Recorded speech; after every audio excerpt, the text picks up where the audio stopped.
नमस्कार प्यारे बच्चों। आज हम 23वां पाठ पढ़ेंगे और 23वें पाठ का नाम है हिंदी के विविध प्रयुक्ति क्षेत्र। हिंदी का प्रयोग है वो कौन कौन से क्षेत्रों में है वो होता है, कौन कौन से क्षेत्रों में किस तरीके से है वो किया जाता है। तो इसके दूसरे भाग में है वो आज हम आगे पढ़ेंगे हिंदी के प्रयुक्ति क्षेत्र। तो प्यारे बच्चों, साहित्यिक क्षेत्र आज हम आगे है वो कौन से क्षेत्र की बात करेंगे? साहित्यिक क्षेत्र की है वो आज हम बात करेंगे, जिसमें साहित्य सृजन में प्रयुक्त होने वाली हिंदी में अभिधा, लक्षणा और व्यंजना तीनों शब्द शक्तियों का प्रयोग होता है। यानी जो साहित्यिक हिंदी है उसमें तीनों शब्द शक्तियों का है वो प्रयोग किया जाता है। साहित्यिक हिंदी लालित्यपूर्ण और सरस होती है, जो संवेदनाएं एवं भावनाएं जगाकर हमें मानवीय बनाती है। यानी हमारी जो संवेदनाएं हैं, भावनाएं हैं, उनको जगा करके हमें क्या बनाती है? मानवीय बनाती है। इसमें कोई भी संदेह नहीं कि साहित्य सौंदर्य की अनुभूति जगाने और रस का आस्वादन कराने में मुख्य भूमिका निभाता है। उदाहरण के रूप में आप दुष्यंत की इस कविता की कुछ पंक्तियों को देखिए। यानी दुष्यंत की कुछ पंक्तियां हैं जो देखिए इस कविता में। हो गई है पीर पर्वत सी, हो गई है पीर पर्वत सी, पिघलनी चाहिए इस हिमालय की, इस हिमालय से कोई गंगा निकलनी चाहिए। आज ये दीवार पर्दों की तरह हिलने लगी, आज ये दीवार पर्दों की तरह हिलने लगी। शर्त थी लेकिन कि ये बुनियाद हिलनी चाहिए, शर्त थी लेकिन कि ये बुनियाद हिलनी चाहिए। ये कुछ काव्य की पंक्तियां हैं। अब हम है वो गद्य की कुछ पंक्तियां और देखते हैं। इस चिरस्थायी जीर्णा अवस्था ने उसके आत्मसम्मान को उदासीनता का रूप दे दिया। जिस गृहस्थी में पेट की रोटियां भी न मिले उसके लिए इतनी खुशामद क्यों? इस परिस्थिति में उसका मन बराबर विद्रोह किया करता था और दो चार घुड़कियां खा लेने पर ही उसे यथार्थ का ज्ञान होता था। तो ये है वो कुछ गद्य की जो पंक्तियां हैं वो हमने देखी। उपयुक्त दोनों उदाहरणों से आप साहित्यिक हिंदी के स्वरूप से परिचित हो सकते हैं। हिंदी के दो रूप है वो आपको देखने को मिलते हैं, साहित्यिक रूप, जिसमें एक काव्य और एक गद्य। यानी गद्य और पद्य के जो रूप है वो हमने देखे। तो हिंदी के स्वरूप से परिचित हो सकते हैं आप। काव्य और गद्य की भाषा में दिखने वाले अंतर को भी समझ सकते हैं।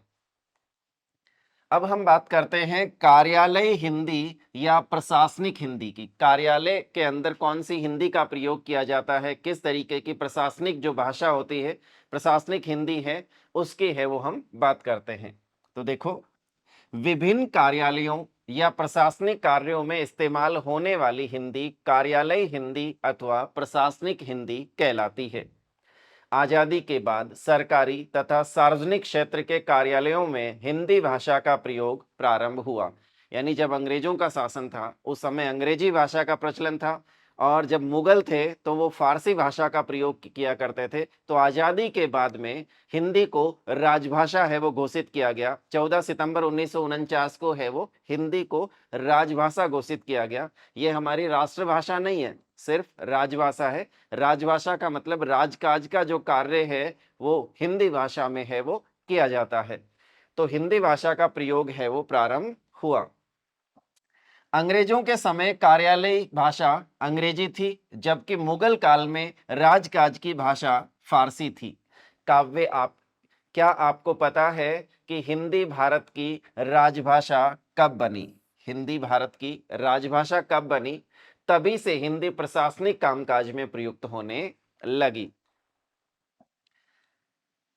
14 सितंबर 1949 में हिंदी को संविधान द्वारा राजभाषा का दर्जा दिया गया। प्रशासनिक भाषा के रूप में प्रयोग के साथ ही हिंदी में प्रशासनिक और कार्यालय प्रयुक्तियों का विकास होने लगा। प्रशासनिक प्रयुक्ति के विकास में अंग्रेजी और फारसी दोनों का प्रभाव दिखता है। पहले प्रशासनिक शब्दावली अंग्रेजी में थी, जिसे हिंदी में उपलब्ध करवाना अति आवश्यक था। इसके लिए अनुवाद कार्य आरंभ किया गया और हिंदी में प्रशासनिक शब्दावली तैयार की गई। इस तरह देखा जाए तो कार्यालय हिंदी के विकास में अनुवाद की महत्वपूर्ण भूमिका रही है।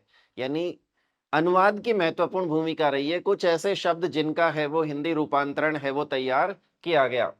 कार्यालय हिंदी के स्वरूप पर बात करें तो इसकी पहली विशेषता है सरलता, स्पष्टता और बोधगम्यता। यानी एक तो ये जो भाषा है वो बहुत ही सरल है, ये स्पष्ट है और बोधगम्य है, इसको आसानी से है वो समझा जा सकता है। इस भाषा की यह शर्त है कि जिनके लिए प्रशासन का कार्य किया जा रहा है उस आम जनता के लिए यह बोधगम्य हो। यानी जिस जनता के लिए ये भाषा है उसके लिए यह पहली शर्त है कि वो बोधगम्य हो, यानी उनको समझ में आने वाली भाषा तो हो, कम से कम तो बोधगम्य हो। कार्यालय भाषा औपचारिक होती है। कार्यालयी भाषा जो है वो कैसी होती है? औपचारिक होती है। लेकिन इस भाषा की औपचारिकता विज्ञान की भाषा की औपचारिकता से भिन्न होती है। यानी विज्ञान की भाषा की जो औपचारिकता है उससे इसकी औपचारिकता है वो क्या है? भिन्न है, अलग है। कार्यालय भाषा में आत्मनिष्ठता नहीं होती है। उच्च अधिकारी अधीनस्थ अधिकारी से और अधीनस्थ अधिकारी अपने उच्च अधिकारी से संवाद के क्रम में एक विशेष तरह की औपचारिकता का निर्वहन करता है या निर्वाह करता है। प्रशासनिक क्षेत्र में पारिभाषिक शब्दावली का एक निश्चित अर्थ में ही प्रयोग किया जाता है। उदाहरण के लिए नीचे एक पत्र दिया जा रहा है, आप इस पत्र को पढ़िए। इस पत्र को पढ़ के समझिए कि इसमें किस तरीके की पारिभाषिक शब्दावली का प्रयोग है वो किया गया है। इस तरीके से क्रमांक लिखे हुए, स्थान भारत सरकार, शिक्षा मंत्रालय, शास्त्री भवन नई दिल्ली, दिनांक तो दिनांक लिखी हुई है, सेवा में सचिव, संघ लोक सेवा आयोग नई दिल्ली और पिन कोड लिखे हुए हैं। इसके बाद में विषय के अंदर लिखा है द्वितीय श्रेणी के राजपत्रित अधिकारियों के नियमितीकरण के संबंध में महोदय या महोदया जो भी है। ऊपर दिए गए विषय पर इसी मंत्रालय के समसंख्यक पत्र दिनांक 7 दिसंबर 2020 के बारे में मुझे आपसे अनुरोध करने का निर्देश हुआ है कि इस मंत्रालय के एक अधीनस्थ कार्यालय केंद्रीय हिंदी निदेशालय के द्वितीय श्रेणी के राजपत्रित अधिकारियों की तदर्थ नियुक्तियों को नियमित करने के बारे में आयोग की सहमति शीघ्र भेजने की कृपा करें। भवदीय पंकज कुमार, अवर सचिव, भारत सरकार। देखो इसमें तदर्थ शब्द का प्रयोग हुआ है। ये एक प्रशासनिक शब्द है जिसको अंग्रेजी में एडहॉक कहते हैं। तो ये है, तो किस तरीके से प्रशासनिक शब्दों का है वो प्रयोग किया जाने लगा, इसके बारे में हमने जाना। उपयुक्त पत्र में आपने ध्यान दिया होगा कि इस पत्र में कार्यालय का नाम, पत्र संख्या आदि लिखकर संबंधित अधिकारी के पदनाम से संबोधित करते हुए पर्याप्त औपचारिकता बरती गई है। ढांचेगत औपचारिकता के साथ ही वाक्य विन्यास भी औपचारिक रखे गए हैं। मुझे आपसे अनुरोध करने का निर्देश हुआ है जैसे वाक्य शैलीगत औपचारिकता के साथ ही कार्यालय की कार्य प्रक्रिया का भी उदाहरण पेश करते हैं। कार्यालय हिंदी में निर्देश शब्द का ही प्रयोग किया जाता है। यानी कार्यालय जो हिंदी है उसमें निर्देश शब्द का ही प्रयोग किया जाता है। इसी प्रकार समसंख्यक, तदर्थ जैसे शब्द भी कार्यालय हिंदी में ही देखे जाते हैं। पत्र के भीतर आपने कर्म वाच्य के प्रयोग की विशेषता भी देखी। निदेश हुआ है जैसे प्रयोग कार्यालय भाषा की खूबी है। इस तरह के कुछ अन्य उदाहरण देखिए। वित्तीय वर्ष 2019 के लिए मुझसे 20,000 रुपए आयकर देने की मांग की गई है। सेवानिवृत्ति के बाद यदि सरकारी मकान तुरंत खाली न किया जाए तो उसका किराया बड़ी दर से देना पड़ेगा आदि। कार्यालय या प्रशासनिक हिंदी के बारे में जानने के बाद अब हम वाणिज्य, व्यापार और बैंकिंग के क्षेत्र में प्रयुक्त होने वाली हिंदी की चर्चा करेंगे। यानी हमने अब ये जो कार्यालय हिंदी है या प्रशासनिक हिंदी के बारे में जान लिया कि इसका प्रयोग है वो किस तरीके से किया जाता है। इसके बाद में हम है वो किसके बारे में बात करेंगे, वाणिज्य, व्यापार और बैंकिंग के क्षेत्र में जो प्रयुक्त होने वाली हिंदी है, तो उस हिंदी के बारे में भी हम जानेंगे। तो देखो प्यारे बच्चों, वाणिज्य, व्यापार और बैंकिंग के क्षेत्र में प्रयुक्त हिंदी, कार्यालय अथवा प्रशासनिक हिंदी की भांति ही वाणिज्य तथा व्यापार की हिंदी भी विशिष्ट शब्दावली होती है और मुहावरा भी होता है। आज हम बाजार के बिना अपने सुविधा संपन्न सुखी जीवन की कल्पना भी नहीं कर सकते। कहने का आशय यह कि बाजार या व्यापार व वाणिज्य का क्षेत्र हमारे जीवन का सबसे बड़ा महत्वपूर्ण क्षेत्र है। हम कोई भी सामान खरीदते हैं और उसकी खरीद का बिल लेते हैं। जब हम कोई भी सामान खरीदते हैं तो खरीदने के बाद में उसका बिल या उसकी बिल की प्रति है वो जरूर हम लेते हैं उनसे। भुगतान की भी रसीद लेते हैं, जो हमने भुगतान किया उस भुगतान की भी क्या लेते हैं, रसीद लेते हैं। इसी तरह पूंजी की बचत से लेकर हिसाब किताब तक किसी न किसी रूप में हम इस भाषा से जुड़े हुए हैं। प्राचीन काल से ही भारत व्यापार के क्षेत्र में अग्रणी रहा है, इसलिए यहाँ की बोलियों में भी व्यापार और वाणिज्य की शब्दावली का पर्याप्त विकास हुआ है, जो आज भी काफी हद तक अपने मूल रूप में विद्यमान है। अंग्रेजी के प्रसार और अंतर्राष्ट्रीय व्यापार और वाणिज्य की भाषा होने से इस क्षेत्र में अंग्रेजी की शब्दावली का बड़े पैमाने पर समावेश हुआ है। यानी इसमें अंग्रेजी की जो शब्दावली है उसका बड़े पैमाने पर है वो क्या हुआ है, समावेश हुआ है। यानी उनके शब्दों को हिंदी ने क्या किया है, ग्रहण किया है। उदाहरण के लिए निम्नलिखित वाक्यों को देखिए यानी पढ़िए। लेखाकरण प्रणाली द्वारा सभी वित्तीय कार्य व्यापार लेखा बहियों में रिकॉर्ड कर लिए जाते हैं। लेखाकरण में दर्ज लेन देन संबंधी बिल, बीजक, रसीद, केस मेमो आदि के रूप में लिखित प्रमाण उपलब्ध होने चाहिए। आप ध्यान दीजिए कि इन वाक्यों में बीजक, लेन देन और बहियां जैसे परंपरागत शब्द, परंपरागत जो हिसाब किताब के शब्दों के साथ ही अंग्रेजी के रिकॉर्ड, बिल, केस मेमो जैसे शब्द भी प्रयुक्त हुए हैं। किंतु जब हम किसी अखबार में प्रकाशित बाजार संबंधी खबर पढ़ते हैं तो भाषा शैली कुछ अलग दिखाई देती है। कैसी? एक उदाहरण देखिए। शेयरों में भारी गिरावट से सोने की कीमतों में उछाल। नई दिल्ली 8 दिसंबर। शेयरों में गिरावट का सिलसिला थम नहीं रहा, रुपए में कमजोरी लगातार बनी हुई है। इसी बीच स्थानीय आभूषण निर्माताओं में सोने की मांग बढ़ने से सर्राफा बाजार में सोना 700 रुपए महंगा होकर प्रति 10 ग्राम 38,000 रुपए के पार पहुंच गया है। चांदी की लिवाली बढ़ने से चांदी भी 300 रुपए महंगी होकर 45,000 रुपए प्रति किलोग्राम हो गई है। बैंकिंग का क्षेत्र भी व्यापार एवं वाणिज्य का ही क्षेत्र है। इस क्षेत्र की प्रयुक्तियां भी हमारे जीवन में सामान्य रूप से शामिल हो गई है। देश में आज ऐसे लोगों की संख्या संभवतः बहुत कम होगी जिनका बैंक में खाता न हो। यानी ऐसा कोई भी व्यक्ति नहीं होगा या बहुत ही न के बराबर होंगे जिनका बैंक में खाता न हो।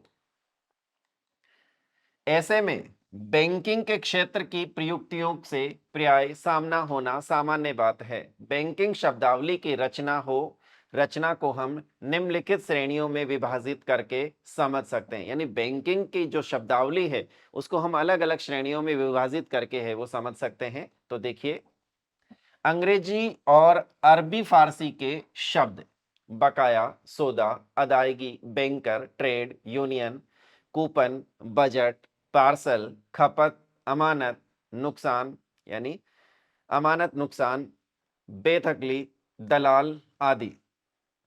तो इस तरीके से अंग्रेजी और अरबी फारसी के शब्दों का प्रयोग है वो अक्सर किसमें किया जाता है, बैंकिंग या व्यापार वाणिज्य के क्षेत्र में होता है। दूसरा, संस्कृत निष्ठ तत्सम शब्द और बोलचाल के प्रचलित शब्द। क्षतिपूर्ति मुआवजा, व्यवसाय यानी कारोबार, प्रतिष्ठा, प्रतिष्ठा यानी हैसियत, सांविधिक, सांविधिक का मतलब कानूनी, आवेदन, आवेदन यानी अर्जी, शेष यानी बाकी, मूल्य, मूल्य यानी कीमत। तो आदि शब्दों का प्रयोग है वो। तो इसमें देखो ये जो क्षतिपूर्ति शब्द है, क्षतिपूर्ति शब्द है वो संस्कृत निष्ठ तत्सम शब्द है, और जो मुआवजा है ये आम बोलचाल का शब्द है। इसके बाद में व्यवसाय, व्यवसाय संस्कृत निष्ठ तत्सम शब्द है, और कारोबार, कारोबार आम बोलचाल का शब्द है। तो इस तरीके से संस्कृत निष्ठ तत्सम शब्द व आम जो बोलचाल के प्रचलित शब्द है उनका प्रयोग है वो हमने देखा। इसके बाद में हम परंपरागत देसी बैंकिंग प्रणाली संबंधी शब्द यानी देसी जो बैंकिंग प्रणाली है उससे संबंधित जो शब्द है उनकी भी बात करें तो देखो फुटकर, बट्टा, घाटा, पटा, साहूकार, हुंडी, गिरवी, बेबाकी, पत्र आदि। संकर शब्द, संकर का मतलब होता है मिश्रित, दो अलग अलग भाषाओं को मिश्रित यानी मिला करके जो बनाया जाता है उसको हम संकर शब्द है वो कहते हैं। जैसे रद्द नोट, नगदी प्रमाण, नगदी प्रमाण पत्र, वसूली प्रभार, शेयर धारक संशोधित बजट साथी। इस तरीके से है वो हम संकर शब्दों का प्रयोग है वो करते हैं। निर्मित शब्दावली या अभिव्यक्तियां, निर्मित यानी बनाई हुई, देखो शीर्ष, शीर्ष यानी अपेक्स, निविदा, निविदा यानी टेंडर, देयता यानी लाइबिलिटी आदि। संस्कृत निष्ठ शब्द जैसे निधि, धारक, उद्यम, अतिदेय, स्वामित्व, अनुबंध, अवमूल्यन, आवंटन आदि। इस तरीके के संस्कृत निष्ठ है वो शब्दों का प्रयोग भी हम बैंकिंग और व्यापार वाणिज्य के क्षेत्र में है वो देखते हैं और पाते भी हैं।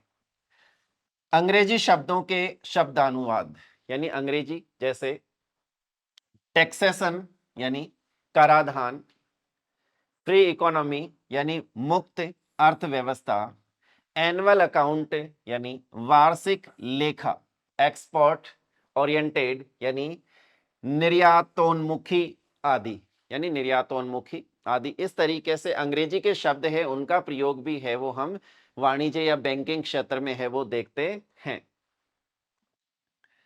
अब हम बात करते हैं वैज्ञानिक और तकनीकी हिंदी के बारे में। वैज्ञानिक और तकनीकी हिंदी के बारे में कि भाई विज्ञान के क्षेत्र में और तकनीक के क्षेत्र में है वो हिंदी का किस तरीके से प्रयोग है वो किया जाता है। तो व्यापार एवं वाणिज्य के क्षेत्र में हिंदी के स्वरूप को समझने के बाद अब आपके समक्ष वैज्ञानिक और तकनीकी हिंदी का की प्रयुक्तियों को स्पष्ट किया जाएगा, प्रयुक्तियों को स्पष्ट किया जाएगा।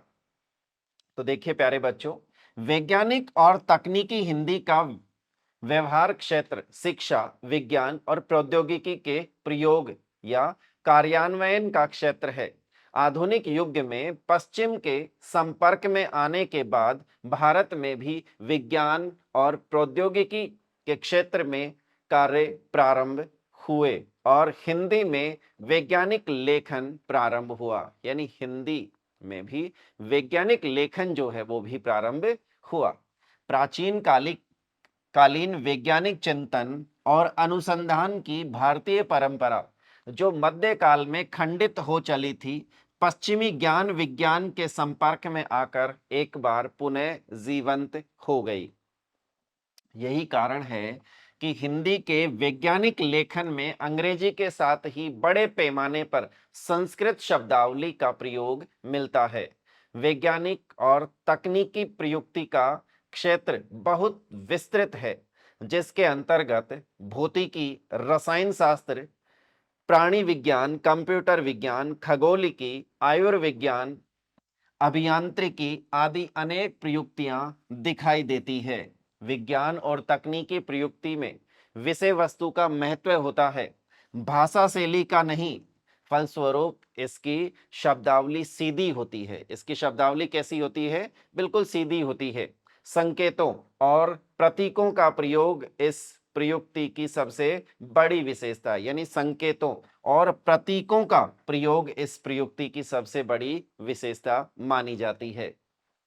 जैसे पाई, जी, अल्फा, बीटा, गामा आदि इस तरीके के है वो। इसी प्रकार कुछ अन्य प्रयुक्तियां देखिए। अभिकेंद्रीय बल, ग्रह, गतिज शक्ति, अतिरिक्त दाब, सफेद, क्लोरीन, अभिकलन, नेपच्यून, टेलीस्कोप आदि। तो इस तरीके के शब्दों का प्रयोग है वो विज्ञान या प्रौद्योगिकी क्षेत्र में किया जाता है। विधि के क्षेत्र में, विधि विधि यानी कानून, तो विधि के क्षेत्र में यानी कानून के क्षेत्र में है वो हिंदी का किस तरीके से प्रयोग है वो होता है, तो उसकी हम बात करें। आजादी के बाद हिंदी को भारत की राजभाषा का दर्जा दिया गया। जब हमारा देश आजाद हो गया, आजाद होने के बाद में हिंदी को राजभाषा का दर्जा दिया गया। कब दिया गया? 14 सितंबर 1949 को। तो ये राष्ट्रभाषा नहीं है बल्कि राजभाषा। राजभाषा वो होती है जिसका प्रयोग है वो हम राजकाज के कार्य में करते हैं।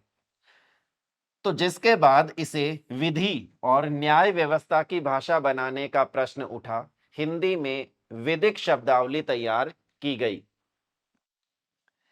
इसके लिए अंग्रेजी शब्दों के पर्याय बनाने के लिए संस्कृत तथा अरबी फारसी शब्दों को आधार बनाया गया। विधि की भाषा सुनिश्चित और बेहद सतर्क होती है। उसमें जो कुछ कहा जाता है उसका सीधा और सुनिश्चित अर्थ निकलता है। विधिक भाषा में निश्चित संदर्भ के लिए निश्चित शब्द ही प्रयुक्त होता है।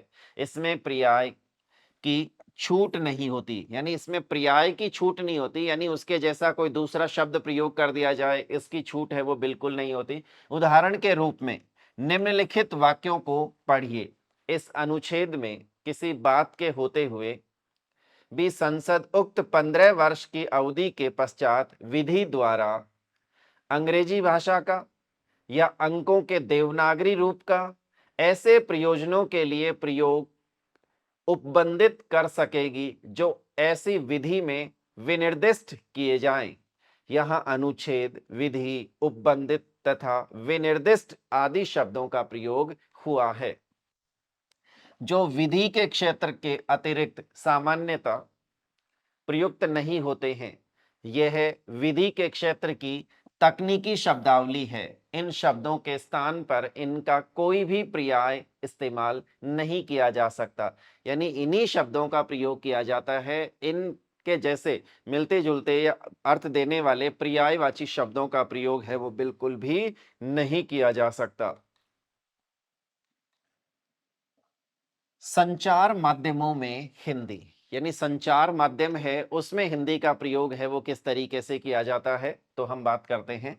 संचार माध्यमों के मुख्यतः दो रूप है। पहले माध्यम के तहत समाचार पत्र तथा पत्र पत्रिकाएं आती है। दूसरे माध्यम के अंतर्गत रेडियो, टेलीविजन के अतिरिक्त सोशल मीडिया के विविध प्लेटफॉर्म आते हैं। इस प्रकार यह स्पष्ट हो जाता है कि संचार माध्यमों से संबंधित प्रयुक्तियों में भाषा के लिखित और मौखिक दोनों रूप शामिल होते हैं। लिखी हुई बात को हम एक से अधिक बार पढ़कर समझ सकते हैं, लेकिन मौखिक भाषा का एक बार में समझ में आना जरूरी होता है। इसलिए संचार माध्यमों में दोनों तरह की भाषाओं का रूप काफी अलग होता है। जैसे अखबार की भाषा में चलन में आ गई संक्षिप्तियों का प्रयोग खूब होता है, भाजपा, सपा, बसपा, जदयू आदि। जबकि रेडियो, टेलीविजन या अन्य इलेक्ट्रॉनिक माध्यमों में ऐसी संक्षिप्तियों का प्रयोग अपेक्षाकृत कम होता है। जैसा कि हम जानते हैं कि सभी संचार माध्यमों का उद्देश्य समाज के सभी वर्गों के साथ संप्रेषण होता है। इसलिए इन माध्यमों की भाषा सहज, सरल, स्पष्ट और बोधगम्य होनी चाहिए। किंतु संचार माध्यमों द्वारा जीवन के प्राय हर क्षेत्र से संबंधित विषयों का प्रयोग होता है। धर्म, कला, साहित्य, तकनीकी विषय, खेलकूद, राजनीति से लेकर बाजार आदि सभी विषयों की सामग्री इनमें प्रस्तुत की जाती है। ऐसे में संबंधित क्षेत्र की विशिष्ट शब्दावली उनमें अवश्य ही समाहित होती है। फिर भी भाषा को सहज, सरल और व्यवहारिक बनाए रखना पड़ता है।